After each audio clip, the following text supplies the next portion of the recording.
저녁에 오신 여러분들을 주님의 이름으로 환영합니다. 저희 앞뒤 좌우로 인사 한번 하실까요? 잘 오셨습니다.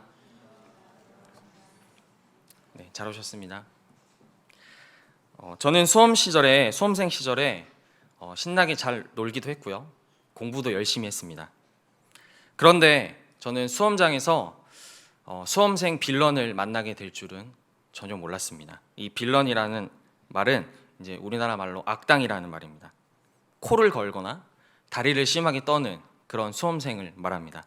저의 오른쪽 대각선에 한쪽 앞에 앉은 그 학생이 그렇게 다리를 심하게 떨 줄 저는 몰랐습니다. 그런데 그 문제의 원인이 학생은 아닙니다. 다른 이야기를 드리겠습니다. 농부가 농사를 짓습니다. 열심히 일합니다. 그래도 농부가 열심히 일을 하면 풍년이 옵니까? 그렇지 않습니다. 농부가 열심히 일한다고 해서 풍년이 오지 않습니다. 물론 농부가 농사의 그 과정마다 열심히 일하는 것은 매우 중요합니다. 그러나 때에 맞게 비가 와야 되고요. 바람이 불어줘야 되고요. 충분한 햇빛이 있어야 합니다. 가물어도 안 되고 비가 많이 와도 안 되고 태풍이 불어서 센 비바람이 몰아쳐도 안 됩니다. 이 모든 것이 다 갖춰져야 비로소 풍년이 오는 것입니다. 그러면 풍년을 맞이하는 이 농부에게 당신이 열심히 일을 해서 풍년이 이렇군요 라고 말한다면 이 노련한 농부가 무엇이라 이야기하겠습니까? 아닙니다. 저는 그저 농사를 열심히 지었을 뿐입니다. 풍년은 하늘이 주는 것입니다. 이렇게 말하지 않겠습니까? 농부는 그 과정에서 충실한 것이지 풍년의 원인이 농부가 아니라는 겁니다. 기독교는요, 어떤 결과에 있어서 단순히 인간이 그 원인이라고 말하지 않습니다. 성경은 왜 인간이 하루하루를 열심히 살아야 하는가? 인간이 왜 학교에서 열심히 공부하고 직장에서 열심히 일하고 삶의 각 영역에서 충실하게 일해야 하는지에 대해서 단순히 우리가 원인이기 때문에 열심히 하면 최고의 결과가 올 것이기 때문에 열심히 해야 한다라고 말하지 않습니다. 우리는 그 과정의 일부분인 겁니다. 그래서 성경은 우리에게 무엇을 이야기합니까? 충성을 이야기합니다. 성경에서 말하는 충성이란 최고의 결과를 도출해내기 위한 원인으로 이야기하지 않습니다. 성경에서 말하는 충성은요, 하나님을 신뢰함으로 그분을 따라가는 것으로서 충성을 이야기하고 있다는 겁니다. 그 결과는 누구에게 있습니까? 바로 하나님께 있는 겁니다. 우리가 과정에서 그 충성을 다해서 하나님의 그 발자취를 따라갈 때 하나님께서 그 좋은 결과를 우리에게 주실 때 우리가 무엇이라 고백합니까? 이것은 은혜입니다. 이렇게 고백하는 겁니다. 우리가 모든 좋은 것에 내가 원인이 되어서 성취해낸 결과물이 아니라고 하는 것, 이것이 우리의 착각이었다라고 하는 이 고백을 우리 모두가 했습니다. 그게 언제입니까? 바로 코로나 때입니다. 제가 2주 전에 재확진이 됐었습니다. 그런데 그 잊었던 기억들, 내가 누리는 이 모든 것이 하나님의 은혜구나라는 것을 이 시간대 깨닫게 하셔서 너무나 감사한 시간을 보냈습니다. 우리에게 주어진 이 결과물들, 하나님께서 우리를 너무나 사랑하셔서 주신 그 은혜, 그 선물의 결과물이라는 것입니다. 농부가 열심히 농사를 짓습니다. 그리고 풍년이 온다면 이렇게 고백하는 겁니다. 하나님의 은혜입니다. 사업가가 열심히 최선을 다해서 사업을 일굽니다. 그리고 사업이 성공합니다. 그 결과, 그 거두어 주시는 분은 주님이십니다. 주님께서 은혜를 주셨습니다라고 고백한다는 겁니다. 의사가 최선을 다해서 수술합니다. 그 결과는 하나님의 뜻에 맡겨야 합니다. 그리고 그 환자가 잘 낫고 눈을 떴을 때 이것이 하나님의 은혜입니다라고 고백한다는 겁니다. 우리는 성경을 통해서 무엇을 배웁니까? 우리는 우리가 원인이 아니라는 것을 배우게 된다는 겁니다. 그런데 세상은요, 자신이 원인이라고 그렇게 우리에게 이야기합니다. 그렇기 때문에 좋은 원인을 위해서, 그 좋은 원인을 쥐기 위해서 우리는 발버둥 칩니다. 당연하지 않습니까? 그들에게는 하나님이 없기 때문입니다. 하나님이 없는 삶을 살아가는 자들에게는 내가 좋은 원인이 되거나 내가 좋은 원인을 쥐어져서 그래야 그 좋은 결과를 지을 수 있다라고 그렇게 이야기합니다. 그래서 나오는 모습이 어떻습니까? 좋은 대학에 가야 하고, 좋은 직장에 가야 하고, 좋은 배우자를 만나야 하고, 똑똑한 자녀를 낳아야 하고, 그 학군 좋은 데서 가서 좋은 교육을 시켜야 하고, 하나님이 없는 사람들은 끊임없는 그 인과의 관계 속에서 더 좋은 결과를 얻기 위해서 그 원인을 계속해서 쟁취하는 그 반복 가운데 살아간다는 것입니다. 그런데 안타까운 것은요, 예수 그리스도를 믿는 우리조차도 하나님을 믿는 그 이유가 바로 그 전능하신 하나님의 능력을 통해서 그 좋은 원인을 얻으려고 하는 것처럼 믿는 사람이나 믿지 않는 사람이나 비슷하게 살아간다는 겁니다. 하나님을 믿는 까닭이요, 알라딘의 요술 램프처럼 하나님의 그 능력을 내가 좋은 원인으로 가져다 써서 내가 원하는 결과, 좋은 결과를 도출해내기 위해 그것을 마치 우리가 신앙이라고 생각한다는 것입니다. 아닙니다. 하나님이 원인이고요, 하나님이 결과시고 과정이시고 하나님이 결과십니다. 우리는 그 하나님 안에서 살아가는 존재들입니다. 우리가 원인이라면 그 사람은 넘어졌을 때 끝나야 합니다. 그러나 성경은 우리에게 무엇이라 이야기하나요? 바로 은혜가 있다라고 그렇게 이야기한다는 겁니다. 너의 삶이 아무리 낙담된 상황일지라도 걱정하지 마. 왜냐? 우리에게 은혜가 있어. 너가 넘어져도 좌절하지 마. 왜냐하면 은혜가 있기 때문이야. 너가 좋은 원인을 가지고 있지 않다고 해서 절망하지 마. 우리에게는 은혜가 있어.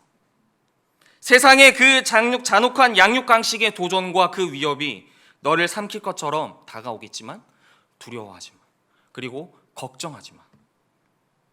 왜냐하면 우리에게는 은혜가 있기 때문이야. 이렇게 말씀하고 있다는 겁니다. 그런데 이 은혜는 하나님, 저 좋은 원인을 가질 수 있게 도와주세요가 아니라는 겁니다. 성경이 우리에게 말씀하고 있는 것은 그것이 아니라는 겁니다. 요한복음은요, 하나님의 그 능력, 예수 그리스도의 능력으로 좋은 원인을 가지고 싶어 했던, 그것을 얻어내고자 했던 사람들을 반복해서 고발하고 있습니다. 요한복음 4장을 보겠습니다. 요한복음 4장에 한 여인이 등장합니다. 그 여인은 우리가 너무나 잘 알고 있는 한낮에 물을 기르러 오는 사마리아 여인입니다. 그 물을 뜨려 가다가 예수님을 만납니다. 그 물을 지겹게도 매일매일 떠야 합니다. 그런데 그 물을 뜨러 가는 그곳은 어떻습니까? 나를 질탄하고 비난하는 동네 사람들이 그곳에 있습니다. 마치 우리가 직장과 가정으로 출근하는 모습과 너무나 똑같지 않습니까? 지긋지긋한 겁니다. 매일 반복하는 이 문제, 이것만 해결되면 좋겠다. 그래서 그 여인은 예수님을 만나자마자 무엇이라 얘기합니까? 그 물을 주사 내가 목마르지 않게 하시옵소서. 이 물을 기르러 오지 않도록 하게 하시옵소서. 이 원인, 이 좋은 원인을 지면 제가 살 것 같습니다. 이 얘기를 하고 있습니다. 5장에는 다른 인물이 등장합니다. 바로 38년 된 중풍병자입니다. 그는 베데스다라는 전설이 있는 그 연못 가운데 38년을 누워서 기다리는 사람입니다. 그런데 그 연못에 천사가 왔다 가서 제일 먼저 첫 번째 들어간 사람은 낫다라고 말하는 그런 전설의 연못입니다. 그런데 사실 그것은 팩트도 아닙니다. 전설입니다. 그런데 여러분 생각해 보십시오. 그곳을, 수많은 사람들이 있는 그곳에 가장 먼저 뛰어 들어갈 수 있는 사람이 누구겠습니까? 아무래도 중증 환자는 아니지 않겠습니까? 아무튼 예수님께서 오셔서 그가 오래 병든 사실을 아시고 그를 고쳐주려고 하는데, 네가 낫고자 하느냐? 내가 너의 그 몸, 너의 그 삶의 아픔, 상처, 그리고 중풍병을 낫더라도 너가 구원받을 수 없는 그 영혼의 구원을 내가 주길 원한다. 이렇게 예수님께서 물으시는데, 이 병자는 주님, 저를 이 연못에 넣는 자가 없어 제가 고생하고 있습니다. 저는 저 좋은 원인, 저 연못에 들어가지 못합니다. 저곳을 들어가고 싶습니다라고 그렇게 요구하고 있다는 겁니다. 오늘 본문 6장의 이 앞선 절에서는 오병이어의 말씀을 하고 있습니다. 물리적으로 굶주리고 있는 사람들, 로마의 그 폭정으로부터 시달리고 있는 그 사람들 앞에서 진짜 왕으로 오신 그 예수 그리스도께서 우리를 다스리고자 하시는데, 우리에게 그 줄인 배를 먹이고 채우시고자 하는데, 그 빌립이 유명한 이야기를 합니다. 무엇이라 말합니까? 주여, 200데나리온이 부족합니다. 저 좋은 원인이 없어서 우리가 이들을 먹이지 못합니다. 4장, 5장, 6장 예수님께 무엇을 요구하고 있습니까? 나에게 좋은 원인이 없습니다. 그래서 불안합니다. 그래서 걱정됩니다. 두렵습니다. 주님, 저를 다스려 주시옵소서. 나의 하나님이 되시고 내 모든 원인과 과정과 결과가 되어 주시옵소서. 이렇게 말씀드리는 것이 아니라 저 좋은 원인을 저에게 주시옵소서. 그러면 제가 그 좋은 결과를 얻어낼 수 있습니다라고 예수님께 말하고 있다는 겁니다. 물론 그 좋은 원인이 잠깐의 좋은 결과를 초래할 수 있습니다. 그리고 주님께서 물론 그렇게 하십니다. 그런데 이렇게 말하면 저희 고등학생들은 잘 이해를 못하는데요, 저희는 알고 있습니다. 하나의 산을 넘어가면 무엇이 있습니까? 또 다른 산이 있습니다. 이번에 졸업해서 청년부에 올라간 우리 고등부 졸업생이 이런 솔직한 고백을 했습니다. 전도사님, 대학 가면 인생 다 성공한다, 끝난다라고 얘기하는데 또 다른 시작이라는 말이 무슨 말씀인지 이해했습니다. 직장에 가면 어떻습니까? 사원 대리 때 다짐합니다. 와, 내가 저 팀장이 되면 이렇게 할 거야. 그런데 그 산을 넘어 제가 팀장이 되면 어떻습니까? 와, 저 사원 대리 때가 좋았지. 위와 아래서 치고 들어오는 그 고통을 이루 말할 수가 없습니다. 이 문제에 넘어가면 또 다른 문제가 우리를 찾아와서 위협하고 도전합니다. 우리를 두렵게 합니다. 그 문제를 넘어간다고 해서 우리의 삶 전체가 구원받는 것은 아닙니다. 그런데 하나님은 우리의 구원의 하나님이십니다. 구원의 하나님이시라는 것은 오늘 나를 살리시는 분이 하나님이시오, 나와 내 가정을 살리시는 것도 하나님이시오, 내가 죽었을 때, 내가 죄인 되었을 때 나를 건져서 영원한 생명을 주시는 분이 바로 하나님이십니다라는 그 고백을 하는 것입니다. 하나님은 영원한 그 생명으로 우리에게 초대하기를 원하시는데요, 오늘 우리는 그 하나님께 지금의 우리의 목마름을 말씀드리고 있다는 것입니다. 오늘 본문 26절을 같이 한번 읽어보겠습니다. 6장 26절 말씀입니다. 같이 읽겠습니다. 시작. 예수께서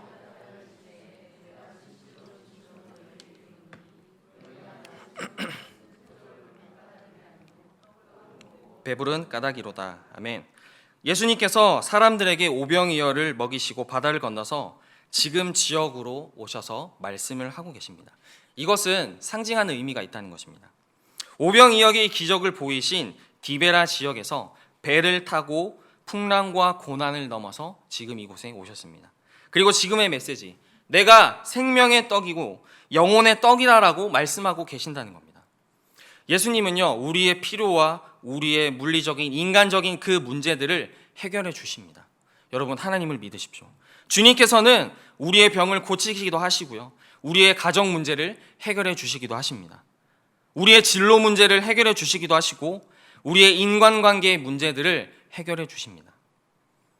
주님은 우리가 영혼이 아니라 인간이라는 사실을 아시기 때문에 우리에게 있는 인간적인 문제들을 외면하지 않으십니다. 그렇지만 그것이 다가 아니라는 겁니다. 호수를 건너서 그 다음 지역으로 넘어가시는 것처럼 그 다음 스텝으로 넘어가길 원하신다는 겁니다. 오늘 읽은 본문의 앞쪽에 호수의 태풍과 고난을 맞으면서 그 다음 스텝으로 있던, 그 다음 스텝까지 따라왔던 그 사람들에게 예수님께서 너희가 지금 온 것은 떡을 먹었기 때문이지, 그런데 그게 다가 아니야. 나는 생명으로 왔어. 그 말씀을 하고 계신다는 겁니다. 육체적인 필요를 채우시고 인간적인 문제를 해결하시고 나서, 그리고 나서 그게 전부가 아니라 그 주님께서 우리를 향해서 그 믿음의 한 단계로 성숙되길, 그 다음의 스텝까지 나오기를 원하신다는 겁니다. 그래서 그 다음 단계, 내 믿음이 그 호수의 건너편까지 가야 한다라고 말씀하고 있다는 겁니다. 인간적인 문제를 해결하고 나면 예수님께서는 그 앞선 곳에서 우리를 기다리고 계신다는 겁니다. 주님을 만나서 그 영적인 갈급함을 채우길 원하며 주님을 따라서 그 호수 건너편으로 한 걸음 건너가 생명의 떡으로 계신 그 예수님께로 우리의 발걸음을 옮겨가야 한다는 것입니다. 그 생명의 떡이신 예수님께서 무엇이라 말씀하시나요? 저희 31절, 32절을 같이 한번 읽어보겠습니다. 기록된 바 같이 읽겠습니다. 시작. 기록된 바 하늘에서 그들에게 떡을 주어 먹게 하였다 함과 같이 우리의 조상들은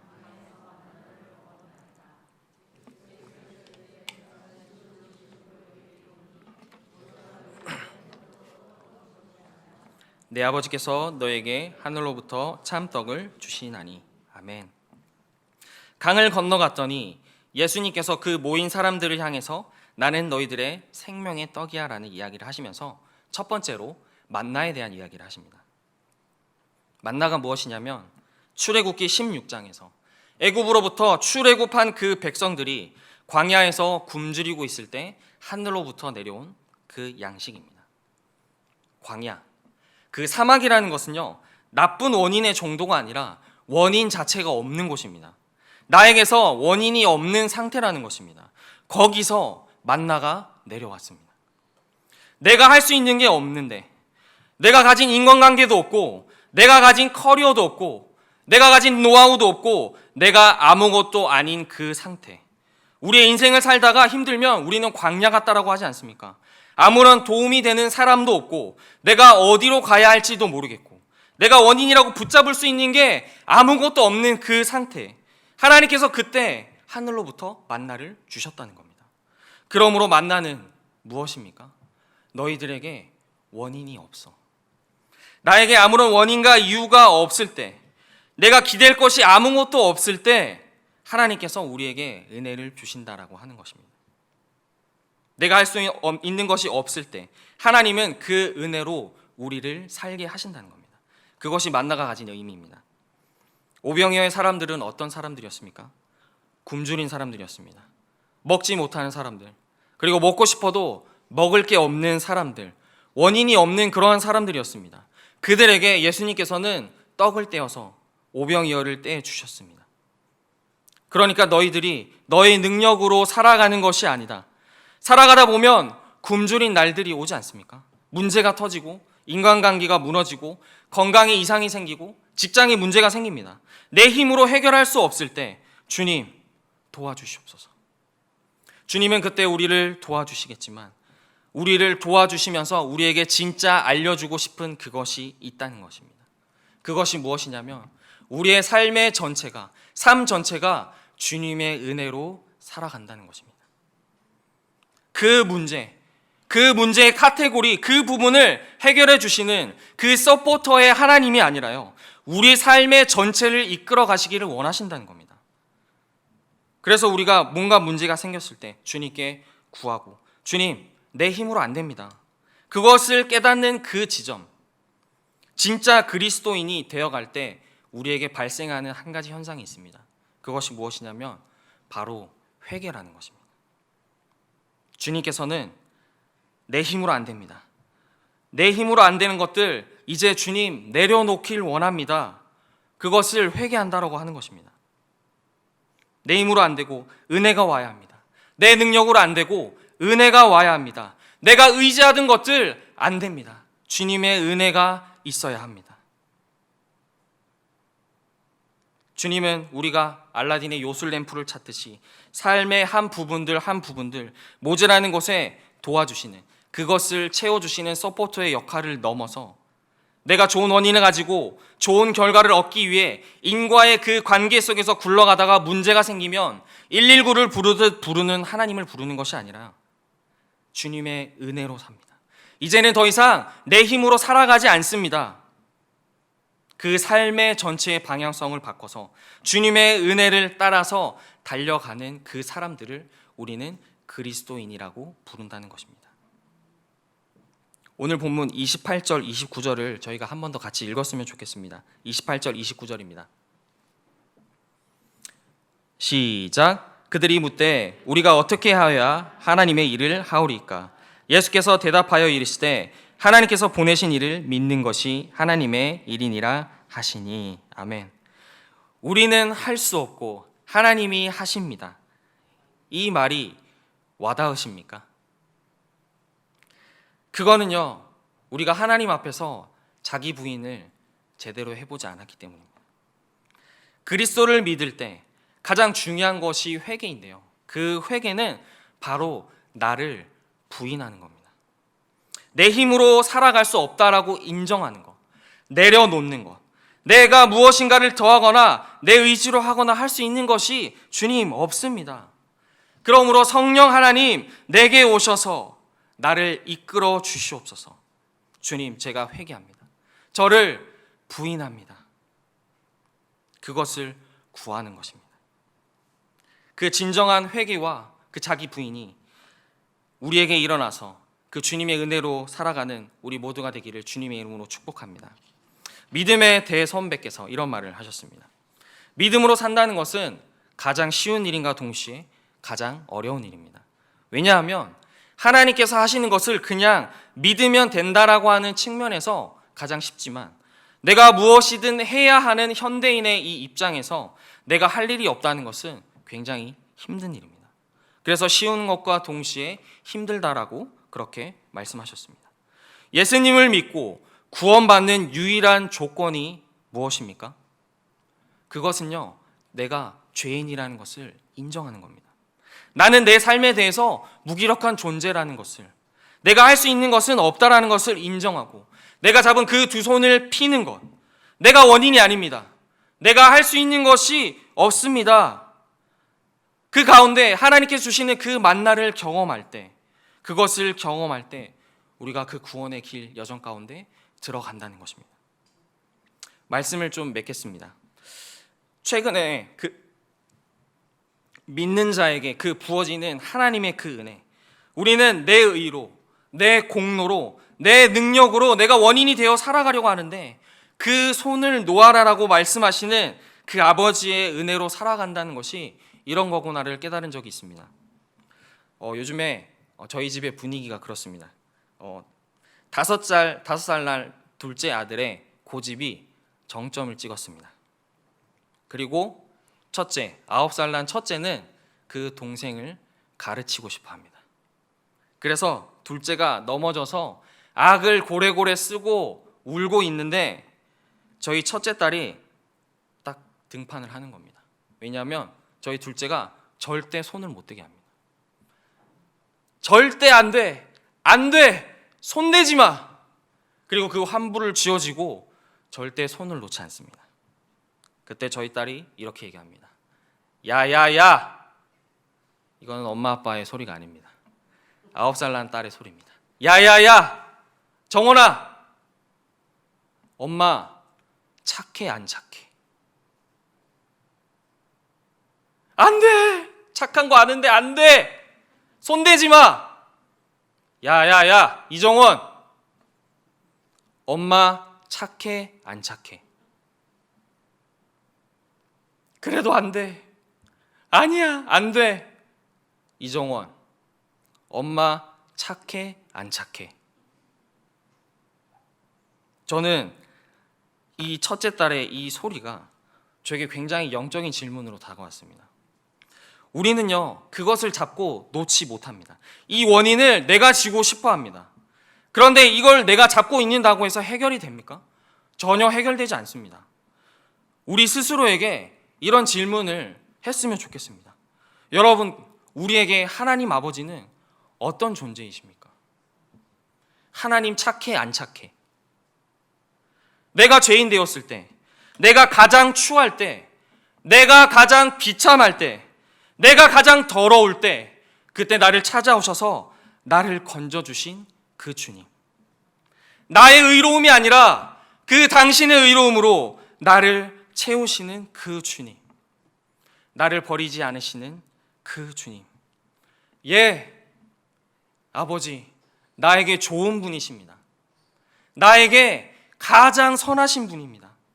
그 고백과 함께 우리의 잡았던 그 손을 펴고 주님께 놓는 것입니다. 주님, 나를 채워주시옵소서. 오병이의 굶주린 자들처럼 저의 굶주린 몸, 굶주린 마음, 굶주린 영혼을, 저는 그런 걸 가지고 있는 사람입니다. 주님 오셔서 생명의 떡으로 나를 채워주시옵소서. 주님 이끄시면 저는 따라가겠습니다. 여러분, 이 시간 우리는 어떻게 해야 하겠습니까? 이 질문을, 이 솔루션이 아니라요, 예배 가운데 찾아오신 그 주님, 우리를 대면하고 원하시는 그 주님의 존재 앞에 우리의 영혼을 채우시는 우리 모두가 되길 주님의 이름으로 축복합니다. 우리 같이 찬양할까요?